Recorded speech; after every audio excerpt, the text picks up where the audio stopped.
Hello నమస్తే madam. నమస్తే అండి. ఎక్కడి నుంచి మాట్లాడుతున్నారు? మేడం అది జోగులాంబ గద్వాల డిస్ట్రిక్ట్ మేడం. జోగులాంబ గద్వాల. చెప్పండి, ఏం చెప్పాలనుకుంటున్నారో చెప్పండి. మేడం మరి ఇంత దారుణమైంది మేడం, ఇంత పోరాటం చేస్తుంటే ఎవరు కనపడకుండా హ్మ్. పార్టీలకు ముడి కడతారైంది మేడం. మానసికంగా సస్తున్నారు మేడం జనాలు ఇక్కడ స్టూడెంట్స్. హ్మ్. ఇంత దారుణంగా ఏంది మేడం. నిన్న రేవంత్ రెడ్డి గారు అంత నిరుద్యోగులను పట్టుకొని హ్మ్. ఆ విధంగా మాట్లాడడం అసలు చాలా బాధేస్తుంది మేడం మాకు అందరికి. హ్మ్. ఇక్కడ ఉన్నటువంటి మా విద్యార్థులు చదవలేక మానసికంగా కృంగిపోయి ఇంకా మాకు చావే దిక్కు అనే పరిస్థితికి వెళ్ళిపోతున్నారు మేడం. ఆ సిలబస్ చూసినారా మేడం వాళ్ళు ఒక్కరన్నా? అదే అంటే కొంతమందికి అర్థమైతలేదు. ఎందుకు వీళ్ళకు డిఎస్సి వేసినాక కూడా ఎందుకు పోస్ట్ కాదు పోన్ మేడం అసలు. చేయాలి అనేసి ఎందుకు అడుగుతున్నారు అనేది అంటుంది. మళ్ళీ కూడా ఒక్క మాటలో చెప్పండి, ఎందుకు పోస్ట్ పోన్ చేయాలనుకుంటున్నారు అనే మేడం విషయాన్ని. సిలబస్ చాలా ఎక్కువ ఉంది మేడం. మొన్న hostel warden exams, group 1, group 2 ఇవన్నీ ఎగ్జామ్స్ ఉండడం వల్ల అందరూ కూడా మానసికంగా కృంగిపోతున్నారు. ఆ డిఎస్సి సిలబస్ అంటే చాలా హెవీ సిలబస్. వాళ్ళకి ఎందుకు అర్థమైతలేదు?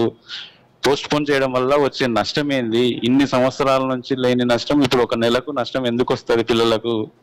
ఇంత సరే, ఏం క్రూయల్ గా ఎందుకు చెప్పాలనుకుంటున్నారు? ఆలోచిస్తున్నారు? ముఖ్యమంత్రికి ఏం చెప్పాలనుకుంటున్నారు మీరు ఒక మాటలో మాకు చెప్పండి. డిఎస్సి పోస్ట్ పోన్ కావాలి మేడం. సో దయచేసి మచ్ సీఎం అండి. రేవంత్ రెడ్డి గారు. అర్థమైంది, మీరు చెప్తున్న ఆవేదన అర్థమైంది. Thank you so much. Call తీసుకునే ముందు ఈ యొక్క వీడియో ఒకసారి చూపిస్తాను, ఒక్క నిమిషం ఆగండి. ఎందుకంటే వాళ్ళకు కనీసం చదువుకుంటే వాళ్ళకైతే అర్థమవుతుంది. ఈ ఎస్జిటి బుక్స్ చూడండి అన్న, సిలబస్ ఇందులో మీకు వేరే ఏవి కనిపించవు. సిలబస్ షీట్ చూడండి అన్న ఎంత ఉందో.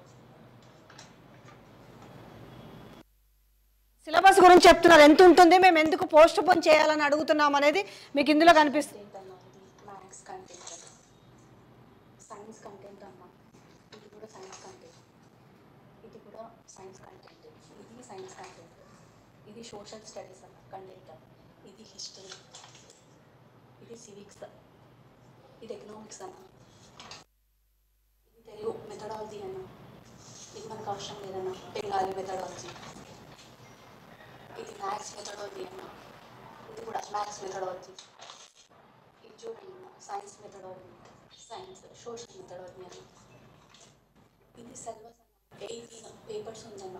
చదవడానికే ఎంత టైం పడుతుంది మీరు చూడండి. ఈ బుక్స్ చూడండి, మెథడాలజీ బుక్స్ అన్న 15 మార్క్స్కి ఇన్ని విధాలు బుక్స్ చదవాలన్న, ఇందులో కూడా ఉందన్న.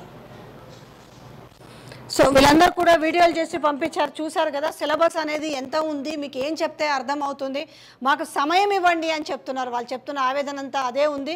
ప్రతి ఒక్కరు ఇప్పుడు కామెంట్స్ రూపంలో కూడా చూస్తుంటే అందరూ కూడా పోస్ట్ పోన్ వేయాలంటున్నారు. అంతేలే, ఇంకొకరు కూడా కామెంట్ పెట్టారు, దయచేసి మీరు డిఎస్సి అభ్యర్థులు దయచేసి ప్రాణత్యాగం చేయవద్దు, మీకు ఇంకా చాలా భవిష్యత్తు ఉంది, అయిపోలేదు.